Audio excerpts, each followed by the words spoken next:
Quand la tristesse arrive, je sais tu es là, toujours près de moi. Bonjour, Sœur Angèle. Bonjour, Sylvain. Comment allez-vous aujourd'hui? Ah, aujourd'hui, ça va là, vraiment bon. Oui. Il faut que je vous dise quelque chose, Sœur Angèle. Arrête donc! Au moment, avant de dire bonjour aux gens, pour vous dire, hein, il y a une dame l'autre fois qui a écrit, je la nommerai pas, Non, reste tranquille. hein? Reste tranquille. Mais qu'elle me dit, je suis tellement tanné de vous voir embrasser Sœur Angèle. Je lui ai répondu gentiment, c'est un beau geste de tendresse pour une amie que j'aime beaucoup. Alors voilà, je tenais à le dire. Alors voilà. Ah, c'est parce qu'elle est peut-être jalouse, elle voudrait les avoir. C'est tout. Ça arrive souvent, ça. Madame, faites-vous-en pas.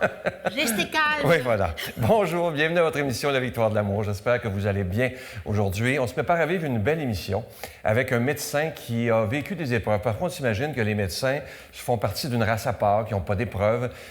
Celui que je reçois aujourd'hui est tombé dans l'alcoolisme, mais évidemment, il s'en est sorti. Et il s'agit du docteur Grégoire Blais, qui est spécialiste en médecine nucléaire. Et aujourd'hui, Miguel nous fera une très, très belle chanson. Et on a la joie d'avoir avec nous pour l'homélie l'abbé Éloi Giard. Oui. À tantôt, Sœur À Angèle. tout à l'heure, Sylvain. Bonjour, docteur Blais. Bonjour, Merci d'être là. ça fait plaisir. Il faut que je dise aux gens, Léa, c'est la magie de Facebook. Vous m'aviez écrit un jour, il m'avait raconté son témoignage. Et ça m'a tellement touché qu'on a décidé de l'inviter. Comme je lui disais, ça prouve que je lis mes messages. C'est vrai. Je lisais sur vous que vous avez vécu, étant jeune, l'intimidation. Oui. Ça se passait comment? Ben moi, je suis né avec une infirmité faciale qui paraît pas beaucoup maintenant, mais quand j'étais plus jeune, c'était beaucoup plus apparent. Mes yeux strabisques, puis sur labial. Puis je me faisais m'écœurer, dire toutes sortes de noms. Des fois, je me faisais bardasser physiquement. Et ça a duré une bonne partie de mon primaire puis mon secondaire. Ah oui. C'était pas nécessairement évident parce que ça a beaucoup joué sur ma confiance en moi, étant jeune. Mais j'étais heureux quand même. Mais malgré tout, j'étais pas le gars qui fonçait le plus, qui était le plus sûr de soi. Non, vraiment pas. Vous pensiez sûrement pas devenir médecin à ce Non, moment-là? certainement pas. Vraiment pas. Et qu'est-ce qui fait qu'un jour, vous avez décidé de devenir médecin? Surtout médecin spécialiste, là. Bien, ce qui est paradoxal, c'est que j'étais vraiment pas bon à l'école. Ah oui? En plus de me faire achaler. Oui, c'est vrai. Puis ça, c'était vrai au primaire, au secondaire. J'ai même été expulsé d'un collège à Montréal parce que j'étais pas assez bon. Ah oui? Et, oui. Puis à un moment donné, arrivé au cégep, à un moment donné, ça allait pas bien encore. Puis sur les conseils de mon père, moi, j'allais tout lâcher. Il me dit, essaie quelques trucs. Puis je les ai suivis. J'étais sûr que je dirais à mon père, regarde, je lâche le cégep, je fais d'autres choses. C'est pas ça qui est arrivé. Puis de fil en aiguille, bien, j'ai pris confiance en moi. Puis là, à un moment donné, j'ai décidé de devenir médecin à peu près au milieu de mon cégep. Mais ça n'a pas été simple, là. J'ai fait de la biochimie avant de rentrer en médecine. Donc, mon parcours n'a pas été nécessairement facile au niveau scolaire, mais j'avoue que j'aurais jamais cru que je me serais rendu là. Vraiment pas. Je lisais sur vous que, vous venez d'une famille d'un père et d'une mère alcooliques. Oui. Et que vous vous disiez, comme beaucoup d'enfants, moi, je ne serai jamais alcoolique. Jamais. C'est ce qu'on se disait, mes frères et moi aussi. Ah oui? Ah oui. Puis je suis le seul qui a eu des problèmes. Puis ça a commencé tard, là, parce que quand j'étudiais, c'était pas question que, ben oui, je buvais comme tout le monde, mais des fois un petit peu plus que ce qu'on peut faire dans la vie de tous les jours. Mais je suis le seul qui, à un moment donné, ça a commencé, moi, vers la mi-trentaine à peu près. Et j'ai commencé, là, vraiment à boire un peu plus. Puis à quarantaine, là, ça a déboulé, là, Ah oui? comme une tonne de briques. Ah oui. Est-ce que je peux, parce que ça m'a tellement... J'ai regardé hier si je lisais bien quand je regardais mon rapport de recherche. Vous dites que ça a commencé au début seulement par 6 bières par soir. Ça ressemblait à ça, oui. Et ensuite, c'est ajouté 3 bouteilles de vin par jour. Ça a pris quelques années, là. Je vous dirais que 42, 43, c'était pas mal ça. Puis vers 49, c'était vraiment 3 bouteilles de vin plus des bières. Et là, là. Et puis après ça, il y a eu du fort, avec des alcools forts comme la vodka, du rhum. Fait que... Avez-vous mis le doigt pourquoi vous avez vécu ça? Je pense que définitivement, c'est assez reconnu que c'est une maladie. Oui. Mais je pense aussi que des fois, il y a un mal de vivre que tu peux ressentir en dedans de toi. Moi, c'est sûrement partie de mon manque de confiance à quelque part. C'est ce que je crois. Puis, souvent, à un moment donné, tu n'as pas confiance en toi, tu prends un peu d'alcool, tu deviens relax. Ouais. Puis j'ai l'impression que ça a été comme une espèce de... C'est sournois, hein? Oui, tellement, parce que je pensais pas, moi, je me rendrais là. Puis je pensais pas qu'à un moment donné, mon travail, on aurait... pour en subir un peu. pas être sous à l'hôpital, mais quand tu es entre les deux, tu reviens le lendemain, tu es fatigué, t'es plus la même personne. Je n'accordais plus l'attention que ma famille méritait, puis j'étais pas chic à la maison. Ni avec mes amis non plus. Vous avez été suspendu d'hôpital. Oui. Comment vous avez pris ça? J'essaie de m'imaginer, parce qu'on voit toujours les médecins, surtout les médecins spécialistes, comme des hommes importants, intouchables et tout ça, et d'être suspendu. Comment vous avez vécu ça intérieurement? Très dur. La fois où ça s'est passé dans mon bureau, puis j'ai été suspendu. Mon patron m'a dit à l'époque, on va t'aider à t'en sortir. Tu es suspendu. Je sais pas quand tu vas retravailler, puis où tu vas retravailler. Et là. Ça fait mal, parce que, tu sais, je me définis beaucoup par mon travail. En fait, c'est une partie extrêmement importante de ma vie. Et là, tout s'écroule. Bien, je vous dirais que j'avais le goût de mourir, puis j'ai été hospitalisé ce soir même en état suicidaire, en psychiatrie, dans ton propre hôpital. Ça fait mal. Ça fait mal. Puis, mais je commençais à le vivre déjà parce que quand tu as des maladies comme ça, moi, je demeure dans la région d'Estrie, la ville où je demeure, c'est pas gros. Tout ça, c'est. Ouais. Et quand ça fait le tour puis ça revient à tes enfants, ce qui se passe à l'hôpital, ça commence à faire mal. Fait que, oui, ça a été très, très dur. À un moment donné, vos enfants ne voulaient plus vous parler. Pas beaucoup, oui. Et votre femme commençait à... Elle pensait à me mettre dehors. Ah oui, parce que je désorganise tout, là. Ça marche plus, là. Je dors partout, je suis désagréable. Tu sais, c'est plus une vie, là. Ça devient lourd. On ne sait pas quand est-ce qu'il va faire des folies, là. Ça devient imprévisible, ça devient invivable, puis toujours de mauvaise humeur. En fait, tout focus, je vous le dis, tout focus sur l'alcool. Ah oui. Oui. Et à un moment donné, vous êtes même rendu compte que vous étiez endetté de $250 000, 250 000 J'avais pas mal de dettes, oui. Pas mal. Tout ça dû à cause de l'alcool? Bien, pas juste à cause de l'alcool, mais les arrêts de travail récurrents, parce qu'à un moment donné, t'es fatigué, tu peux pas travailler, t'es arrêté pour dépression, pour toutes sortes de raisons. Fait que, oui, les dettes s'accumulent. Puis ça devient difficile. Les impôts, c'était pas beaucoup payé cette année-là. Mais ce qui est merveilleux, c'est que je me suis sorti de ça. Oui, et c'est ça. Je veux savoir quel était l'élément déclencheur pour que vous, parce que vous êtes un homme croyant, là, que vous viviez une résurrection, que le vrai Guillaume revienne. Là. Le vrai Grégoire, pardon. C'est pas grave. Ça a pris du temps. Je suis rentré en thérapie cette semaine. Ma deuxième thérapie que j'ai faite. Et puis, au début, je me disais, je ne serais jamais capable de me sortir de ça, je ne retravaillerais plus. Moi, c'était la mort. C'était, Dieu, là, dans ma tête, à ce moment-là, il n'était pas bien là. Puis, je suis sincère quand je vous dis ça. Pas parce que je crois pas, mais là, je me dis, pourquoi il m'aide pas? Pourquoi? Puis, j'ai fait ma thérapie, ça a super bien été. Mais au bout de ma thérapie, qui a duré 7 semaines, j'ai fait une rechute, mais colossale. J'ai fait un coma éthylique. Je me suis retrouvé à l'hôpital, dans mon hôpital. Je devais recommencer à travailler peu de temps après. Et c'est à ce moment-là, à un moment donné, dans ma salle de thérapie, le thérapeute qui me suit encore, ça c'était en 2012, me dit va partager à tout le monde. Je dis non, je veux rien savoir. Si tu y vas, je t'aide. Puis dans cette salle-là, je me souviens, je ne l'ai pas dit très fort. Peut-être quelques personnes m'ont entendu. J'ai demandé, je dis si tu existes, aide-moi, parce que moi, je suis plus capable. J'en peux plus, je suis vraiment au bout du rouleau. Ça, c'était le 18 octobre, puis j'ai plus jamais revu. Ah non? Pas dire que j'ai pas eu le goût, là. Ouais.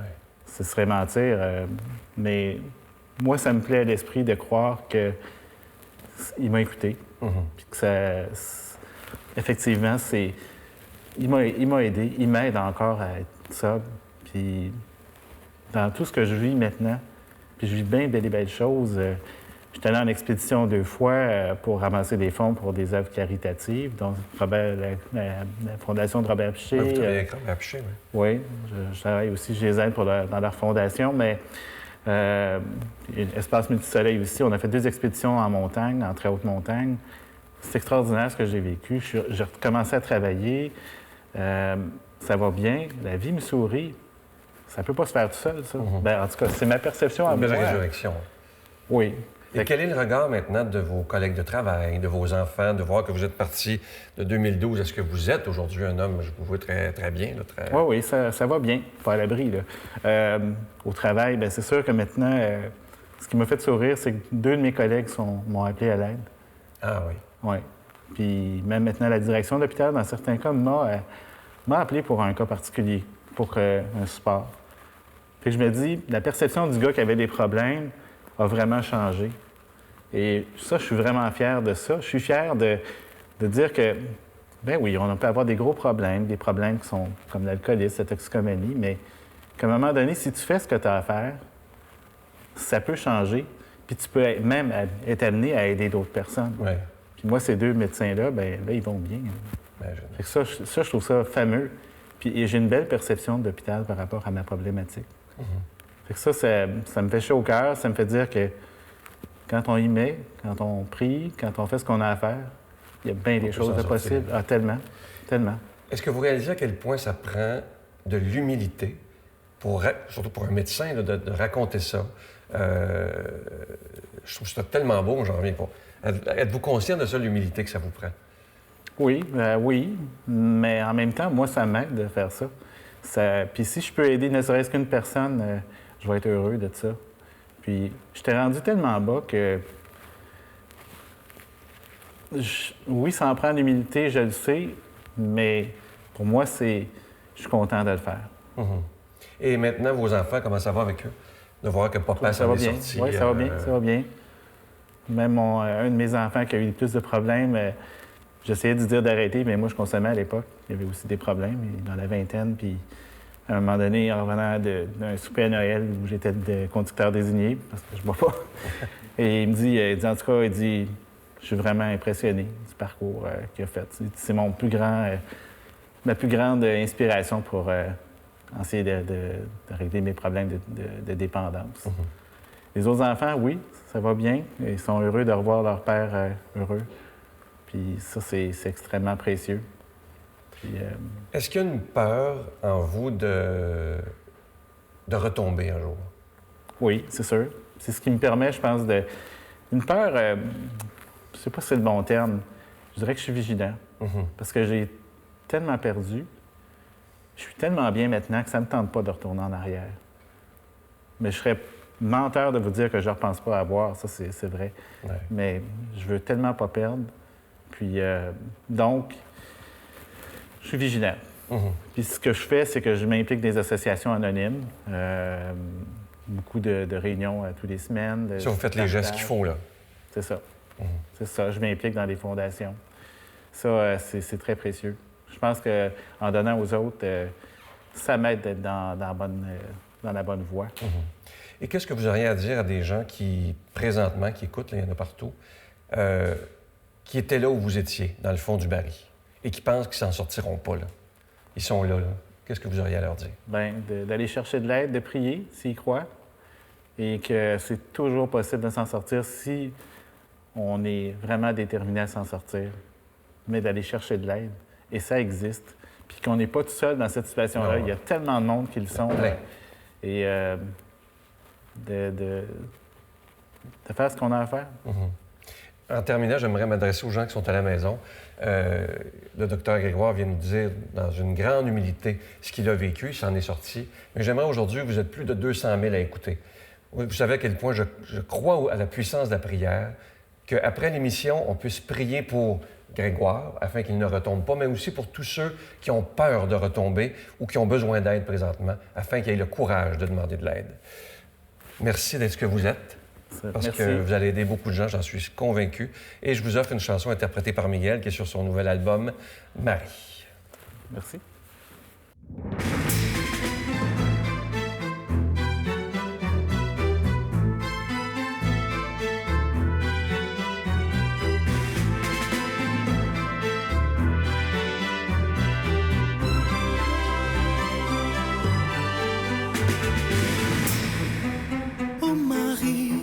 Si tu savais tout le mal que l'homme m'a fait, oh Marie, si je pouvais dans tes bras me reposer, nuit, mon innocence. Tu étais pour moi ma dernière chance. Peu à peu, je disparais, malgré mes efforts désespérés.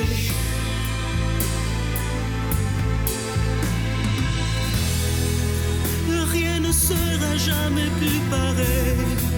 J'ai vu plus d'aurore que de merveilles. Les hommes sont devenus fous alliés.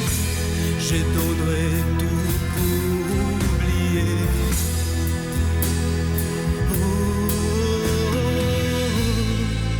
Oh Marie, si tu savais tout le mal que l'homme m'a fait. Oh Marie, si je pouvais dans tes bras me reposer. Et je cours toute la journée sans savoir où je vais. Dans le bruit, dans la fumée, je vois des ombres s'entretuer.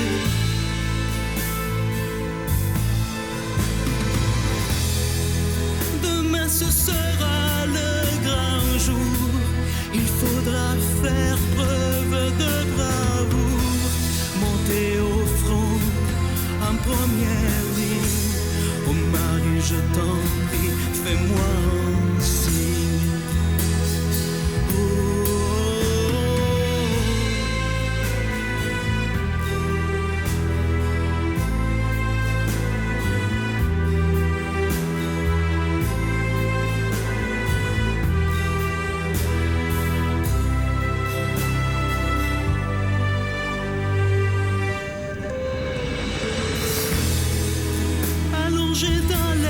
Jaune éveil, j'ai vu la mort dans son plus simple appareil.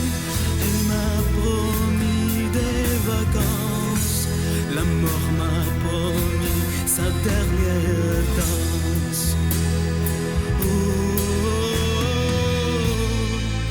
Oh Marie, si tu savais tout le mal que l'homme m'a fait. Marie, j'attendrai qu'au ciel j'aille te retrouver. Oh Marie, si tu savais tout le mal que l'homme m'a fait. Oh Marie, j'attendrai qu'au ciel j'aille te retrouver. Oh Marie, j'attendrai qu'au ciel j'aille te retrouver.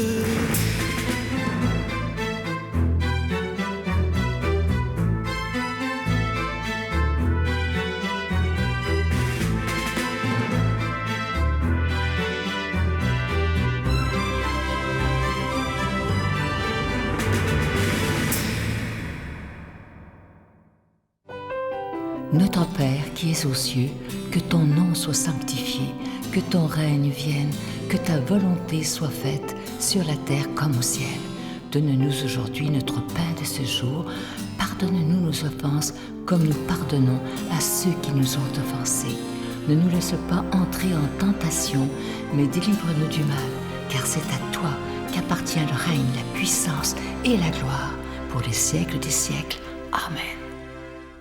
Je vous parle encore de ce cadeau du mois dont on est très, très fiers. Il s'agit du nouveau CD qui s'intitule « Neuvaine pour toi qui souffres » et ça inclut, à la fin du CD, le chapelet médité des mystères lumineux. Et avec le CD, vous recevrez un dizainier argenté qui est déjà béni. Et dans le dizainier, imaginez que c'est une petite médaille de Saint-Benoît qui est réputée pour nous protéger du mal. Alors, je vous rappelle que ça a été enregistré par Brigitte Bédard et moi-même et je vais vous dire qu'on était tellement heureux de prier ensemble et nous espérons de tout cœur que vous serez heureux de prier avec nous et que vous nous témoignerez aussi de la puissance de Dieu parce que je suis sûr qu'il répondra à vos prières, ça j'en suis convaincu, mais j'aimerais ça vous nous donniez des nouvelles. Ça serait bien important. Alors, je vous rappelle que c'est avec un don de 25 $ et si vous en voulez deux, parce que ça se donne bien en cadeau, c'est avec un don de 40 $. Je vous donne l'adresse, La Victoire de l'amour, quartier postal 120, succursale Boucher Boucherville à Boucherville, le J4B 5E6. Je vous la redonne, la Victoire de l'amour, casier postal 120, succursale Boucherville à Boucherville, le J4B 5E6. Également par téléphone, par carte de crédit, du lundi au vendredi de 8h30 à 16h30 dans le 514-523-4433, 523-4433 ou sans frais, le 1-888-811-9291, 1-888-811-9291 et aussi sur notre site Internet, le www.lavictoiredelamour.org. Et je vous rappelle que le CD a 18 chapitres. Alors, c'est vraiment agréable à écouter. Vous pouvez l'écouter chez vous, dans votre auto, à l'hôpital, et je vous promets, ça vous fera le plus grand bien. Vous savez que la prière peut vraiment changer une vie. Alors, je souhaite vraiment que vous puissiez prier en union avec le Seigneur.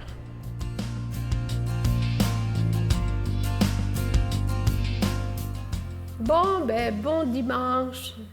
J'espère que ça va bien. Aujourd'hui, c'est un grand dimanche. C'est la Sainte Trinité, le Père, le Fils et le Saint-Esprit. Quel grand mystère! Aujourd'hui, nous célébrons la Sainte Trinité. C'est Dieu en 3 personnes. Tout d'abord, le Père, bon et généreux, qui nous donne son Fils pour nous sauver. Le Fils qui nous est offert sa vie par amour. Et enfin, l'Esprit Saint qui nous éclaire et nous inspire dans nos gestes et de tous les jours. Demeurons attentifs, laissons-nous pénétrer par ce grand mystère, la Sainte Trinité, et trouvons une joie profonde dans l'écoute, la justice et le partage. Alors, soyez unis dans ces 3 personnes. Mon Dieu, donnez-moi la sérénité d'accepter les choses que je ne peux changer, le courage de changer les choses que je peux et la sagesse d'en connaître la différence. Amen.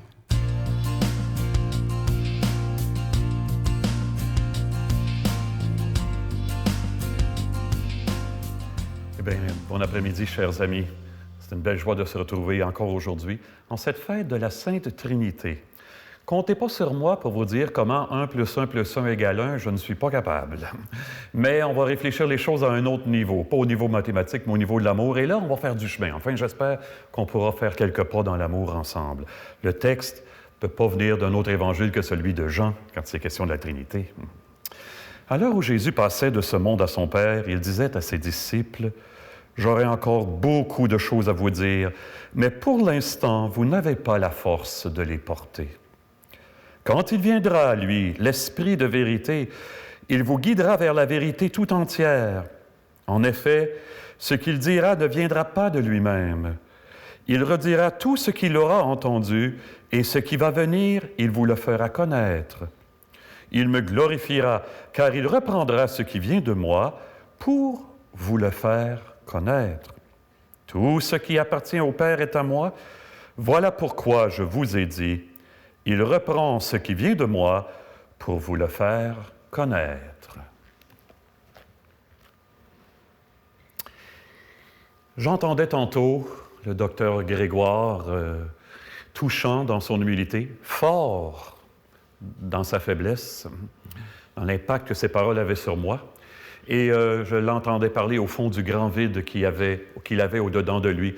L'autre jour, je rencontrais des classes de jeunes finissants de secondaire 5 dans une école privée, 9 classes, et je me servais de bulles de savon pour leur dire, parfois, même si on ne veut pas s'en rendre compte, on est comme ça intérieurement, on se sent comme ça intérieurement, mais ce qu'il y a de paradoxal dans la condition humaine, c'est que pour nous, le vide, c'est ce qu'il y a de plus lourd à porter. En fait, c'est ce que nous a dit Dr. Grégoire aussi. Le vide, c'est paradoxal, hein? C'est ce qu'il y a de plus lourd pour nous à porter. Je me souviens d'une femme dont j'ai lu le témoignage. Elle vivait en Australie et il y avait un parc pas loin de sa résidence. Et il y avait là, le soir, des prostituées et des jeunes avec des gros problèmes de drogue. Et elle essayait d'aller faire son tour de temps en temps, puis d'aider les jeunes. Un soir, elle arrive et il y avait un jeune qu'elle connaissait qui était en train de mourir d'une surdose de drogue. Et elle s'est approchée de lui, il était tout seul. Et avant que les secours arrivent, il est décédé dans ses bras. Il lui a dit à elle, « Tu as toujours voulu me changer, tu n'as jamais voulu me rencontrer. » Il a fallu qu'elle en parle, c'est toute une parole, hein? Le désir de faire communion qui l'habitait, il n'a pas trouvé réponse nulle part. Eh bien, la fête de la Trinité, c'est la fête où deux êtres, le Père et le Fils, vivent seulement en communion, qu'ils engendrent une autre personne dans l'amour, l'Esprit Saint. Prenons dans la nature, le grain de sable, la roche, n'ont pas d'échange avec leur environnement, ils sont morts. Oups, la bactérie commence à être interconnectée un petit peu. La fourmi, il apparaît l'instinct, ils ont une organisation sociale. Un chien qui est bien domestiqué fait des échanges avec ses maîtres. Mais l'humain, on sent qu'il est fait ultimement pour vivre en communion. Le vide est un appel à trouver un seul cœur. Je me souviens d'avoir lu un jour un Palestinien, un jeune Palestinien, avait un ami qui s'est fait tuer par des Juifs. Et il vivait beaucoup de révoltes. Et il préparait un coup pour venger son jeune ami qui était décédé. Et les Juifs l'ont su, ils ont mis le grappin dessus, puis ils l'ont mis en prison pour 10 ans. Alors le jeune Palestinien, révolté totalement, engueulait régulièrement son jeune gardien de prison, qui était à peu près du même âge que lui. Mais tout à coup, il s'est aperçu que l'autre, c'était un humain comme lui, dépassé par la situation comme lui, qui n'aspirait que vivre à la paix comme lui. Il s'est passé quelque chose de tel qu'il a commencé à regarder à un moment donné l'autre comme un frère en humanité. Et ce jeune Palestinien qui s'appelle Bassam, il dit que quand il va quitter la prison, il va œuvrer pour la paix. J'aimerais ça entrer en contact avec Bassam et lui dire « Pour moi, tu es un frère. » Je suis surpris. Il y a un jeune dans mes nouvelles paroisses où je suis maintenant depuis quelques mois. J'ai un jeune ami qui m'appelle mon frère. Il dit « C'est la première fois que je dis ça à quelqu'un. » À chaque fois qu'il arrive à côté de moi, il dit « Salut mon frère, comment ça va? » Ça ne m'est jamais arrivé, moi, puis lui non plus. Il dit, alors, à chaque fois qu'on crée de plus en plus de liens, on rend hommage à la Trinité. Parce que finalement, on ne peut dire « je suis » que quand on est en communion avec quelqu'un d'autre, c'est quelqu'un d'autre qui est Dieu, Père, Fils et Esprit Saint au fond de nous, dans l'amour. Amen. Bonne vie, bonne journée. Je vous salue Marie, pleine de grâce. Le Seigneur est avec vous. Vous êtes bénie entre toutes les femmes, et Jésus, le fruit de vos entrailles, est béni. Sainte Marie, Mère de Dieu, priez pour nous pauvres pécheurs, maintenant et à l'heure de notre mort. Amen.